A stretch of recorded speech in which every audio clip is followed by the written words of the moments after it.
వింత షరతు. ఒక సమయంలో కృష్ణదేవరాయల దర్బారులో రాజుగారు పూజారికి తెనాలికి మధ్య తెలివైన పరీక్ష పెట్టాలని అనుకున్నాడు. మీ ఒక్కొక్కరికి 100 బంగారు నాణాలు ఇస్తున్నాను. దాని మీద నా చిత్రము ఉంటుంది. దానిని అమ్మి వారం గడువుతో నా దగ్గరకు రండి. వారం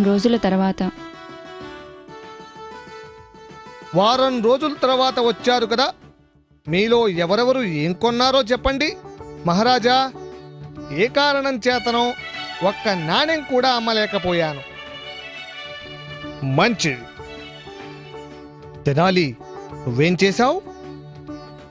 నమస్తే మహారాజా, నమస్తే. మొత్తం నాణాలన్నీ మరుసటి రోజే ఖర్చు పెట్టేశాను మహారాజా. కొత్త బట్టలు, రేష్మే కండువా, ఖరీదైన చెప్పులు, అందమైన తలపాగా కొన్నాను. ఏంటి, రాజుగారి మాటలు ఉల్లంఘించావా?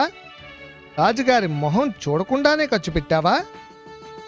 నీకు తెలీదా ఏంటి? రాజుగారు నీ వెంటే బజారుకి వచ్చారా ఏంటి?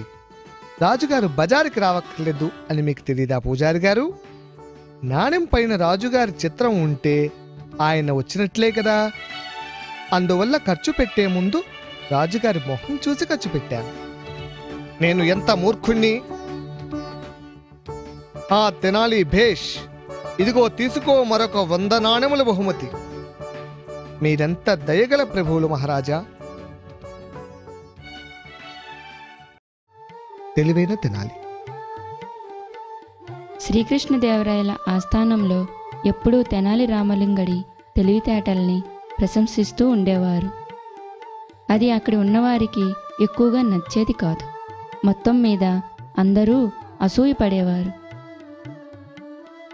ఇది ఆపుకోలేక ఒకరోజు ఒక పూజారి రాజుగారి దగ్గరకు వచ్చి, మహారాజా, మీరు ఎప్పుడూ తెనాలినే ఎక్కువగా మెచ్చుకుంటున్నారు. ఇది అంత మంచి పద్ధతి కాదు. అతనికంటే ఎక్కువ తెలివితేటలు నాకు ఉన్నాయి. కావాలంటే పరీక్షించండి. అలాగా? అయితే మీరు అన్న మాటలు మీరు నిరూపించుకోండి. మీకొక పరీక్ష పెడతాను అంటూ రాజుగారు దూరంగా ఉన్న అగరబత్తి పొగను చూపించాడు. పూజారి గారు, ఆ అగరబత్తి పొగను 2 అడుగుల వెడల్పుగా వచ్చేట్టు చేయగలరా? రాజుగారు అన్న మాటలకు పూజారి కాస్త ఆలోచించి, ఇది తెనాలి చేయగలడా? తెనాలి! అప్పుడు తెనాలి సైనికుడిని పిలిచి,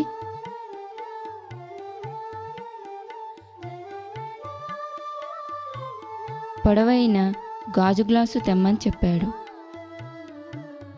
పొడవైన గ్లాసులో ఆ అగరబత్తులను పెట్టి చూపించాడు. ఆ పొగ 2 అడుగుల పొడుగుగా వచ్చింది. చూడండి ప్రభు, 2 అడుగుల పొడవు. అప్పుడు రాజుగారు, చూశారా తెనాలి తెలివితేటలు? శభాష్ తెనాలి, శభాష్.